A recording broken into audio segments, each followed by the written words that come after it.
Hello, hello, hello. You're tuning into another episode of The Wunderkind Show. Today's first topic, Doug Gottlieb. My God! Why? Why don't people just take their lickings like a man?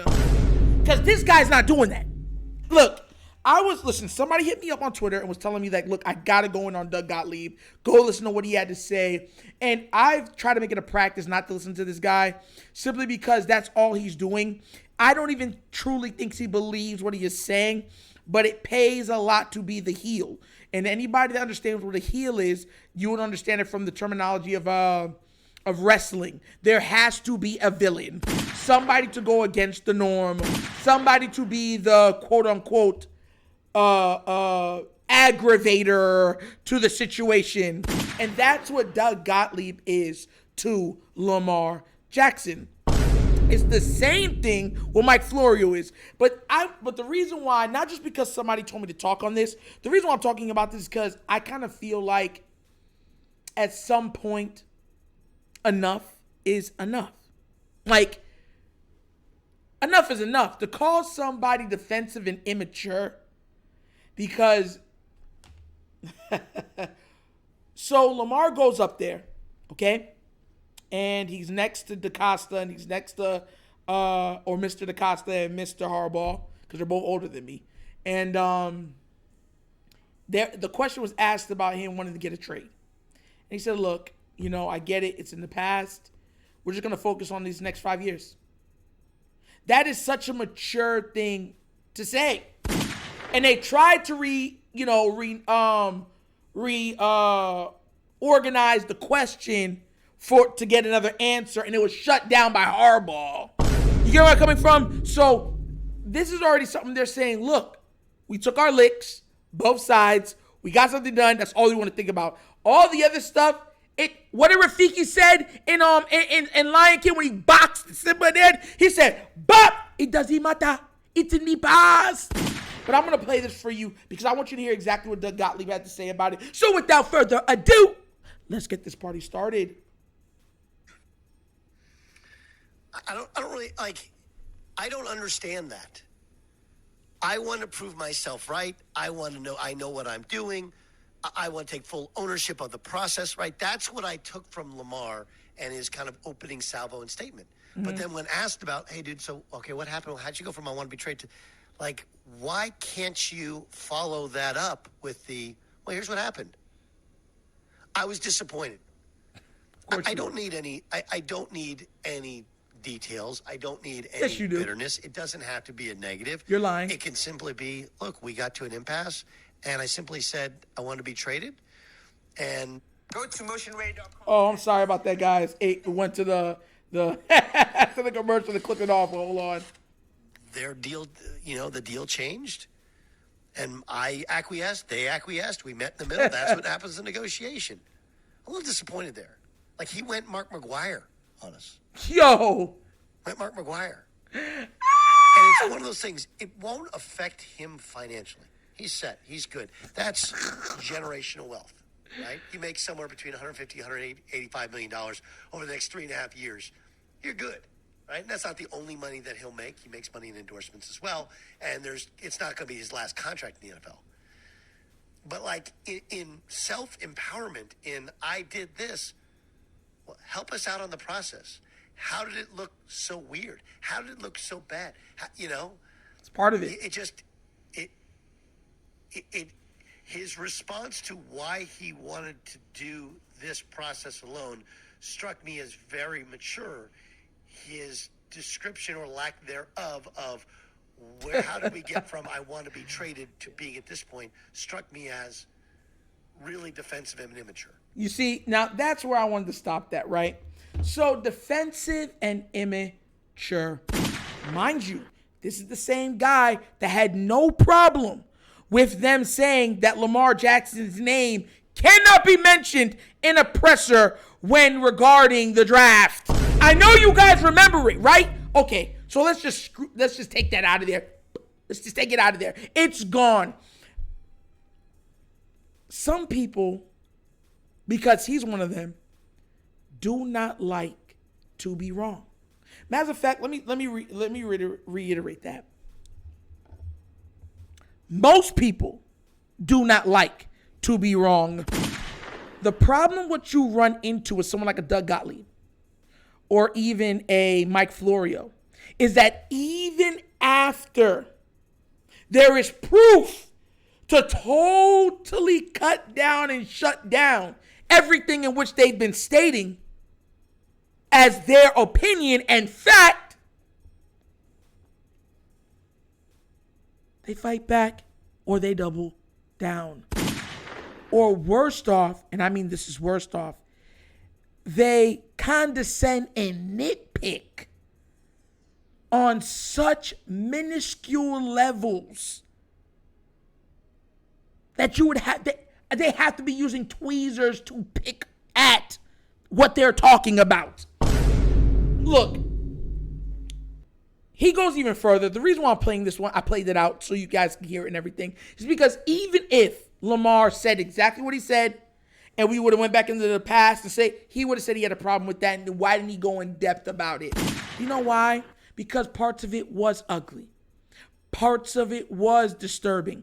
Parts of it was frustrating. Parts of it was painful. And now that they've gotten past that, they don't really want to relive it. And that's nothing wrong with that. That's part of doing a deal yourself. Listen, talking with Lamar, right? Because I can actually say this now. I've talked to the guy. I love that I can say that now, right? Some people say, you don't know what's in his head. You don't know what he's thinking. Did you speak to him? Yes, I have. And I did it right next to another content creator named Raven. And I got pictures. But here's what I'm saying to that.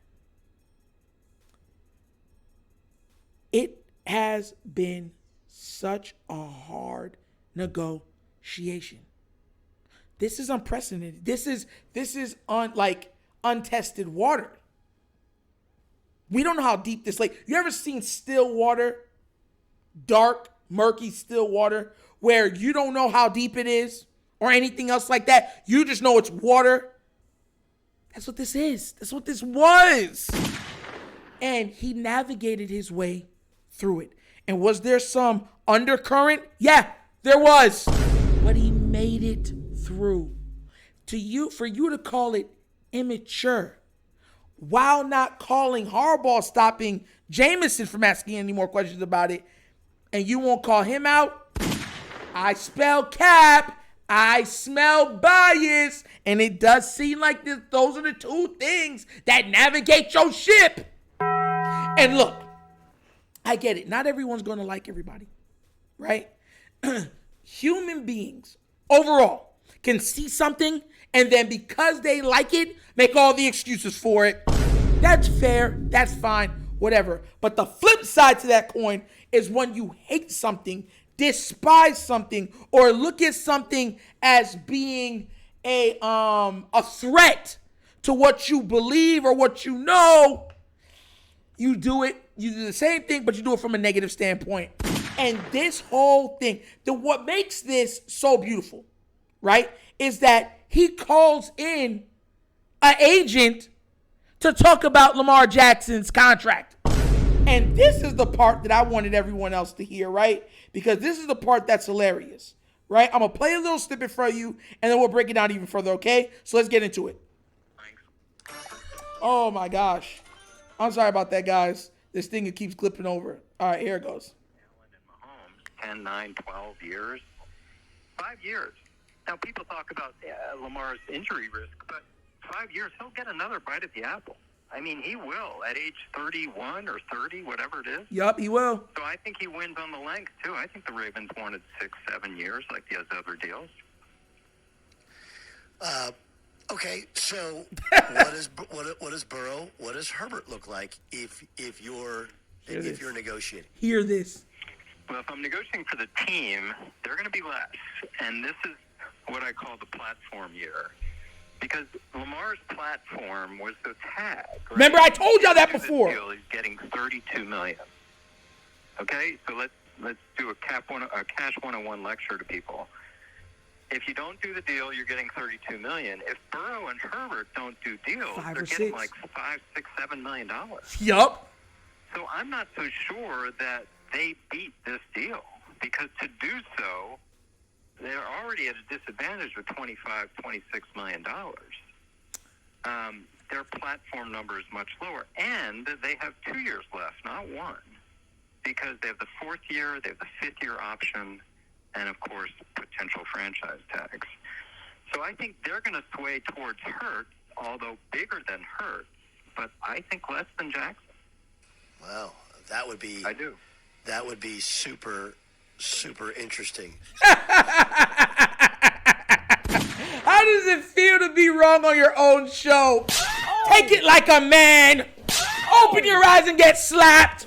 You know you deserve it. Why? Because look, I try to listen. People have called on this show and said, ridiculousness, it's foolish. But I told y'all, fun as it might be, we keep everything in truth and it's rooted in fact.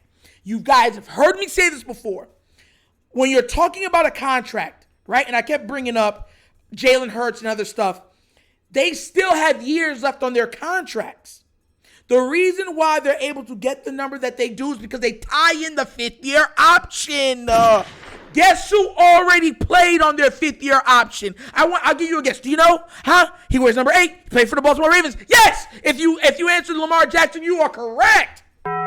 So now you have to understand that Lamar has already played that out. This is a fully new contract. That's why he gets more money. That's why Deshaun Watson got more money. If you remember, Deshaun Watson had already signed an extension. Operative word, extension. That means a tie-on to the deal that he had already had for his rookie deal. They ripped it up and gave him an entirely new deal. And you're going to say, well, the Browns are dumb. You got to give us another example. Okay, no problem. Dak Prescott. He's another one. Don't you guys get it? That's why I laugh when people say, oh, this guy, he has to acquiesce to everything. No. Why do you think teams get it done early? Why? It's because they know if they extend it or elongate it or let it play itself out, it's going to cost them more money. If you need another example, Kirk Cousins.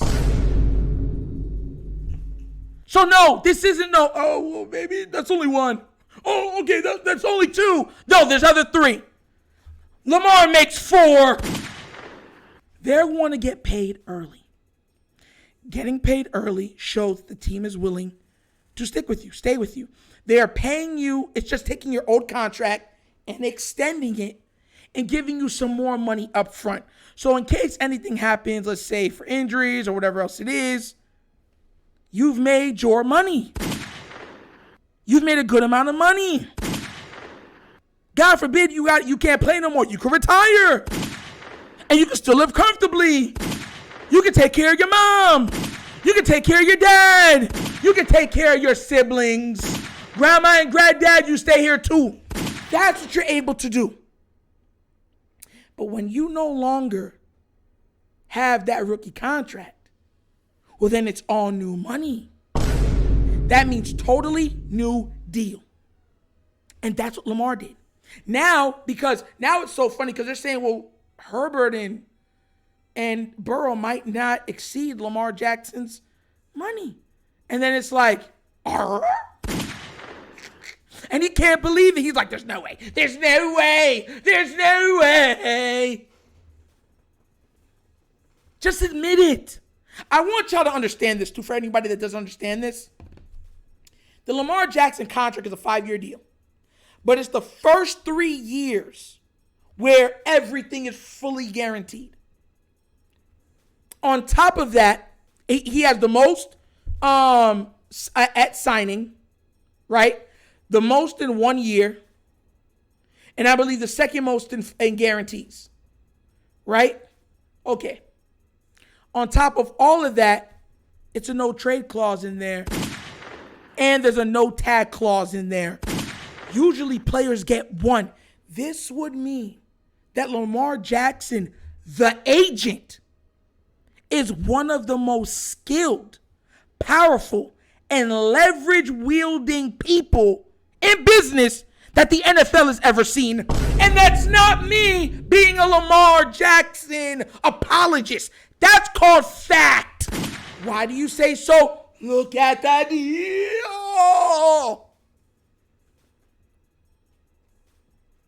So, for Mr. Florio, who now has all of his, all the information, everyone's saying, well, he didn't get the whole thing guaranteed, so it's a loss for him. Everybody has already said that the same guy that was talking in there said the NFL was beating back agents from even talking about fully guaranteed contracts. So the agent wasn't going to get a fully guaranteed contract for him. He got literally the best contract he could get and then exceeded it by some and locked it in. That's to be commended. That's when you say, Lamar, I second guessed you again and you made me look foolish. That's called don't make it a habit. So this guy named Doug, this is why I don't take him seriously. Because I'm telling you, he's a goalpost mover. He's a habitual goalpost mover. He doesn't even put the goalpost on the ground. He leaves it out of the ground just so it's easier to move further along as he drags it to try to make better his cases. I promise y'all this. This won't be the last time he moves the goalpost. When, not if, when Lamar Jackson is holding a Lombardi trophy, right? And the Raven fans are going crazy. He's going to make excuses why he won it.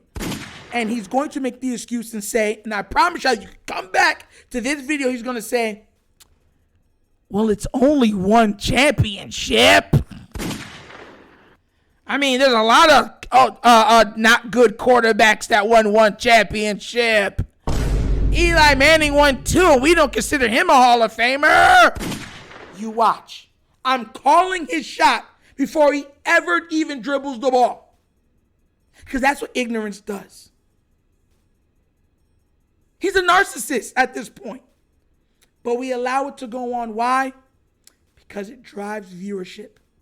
And we all know, at the end of the day, money, money, make the world go round. And he's trying to make his. And he's going to try to make it off the hatred of one name, Lamar Jackson. And that's another episode of the Wunderkind Show.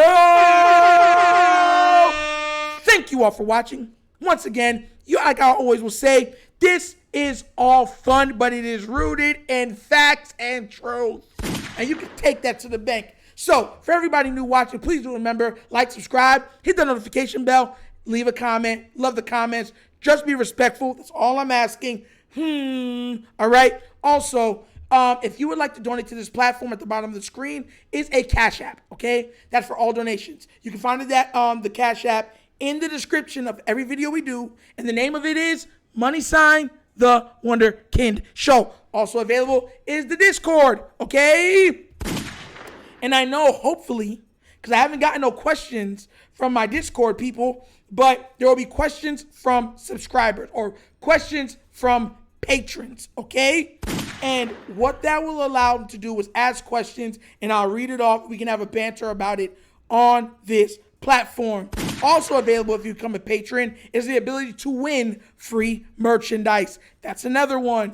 And there'll be a fantasy football league coming up for the upcoming season. So, once again, this is The Wunderkind Show. This is your host, Nitro, signing off. And as always, you guys know my slogan. Peace. And I am out of here. Yerp.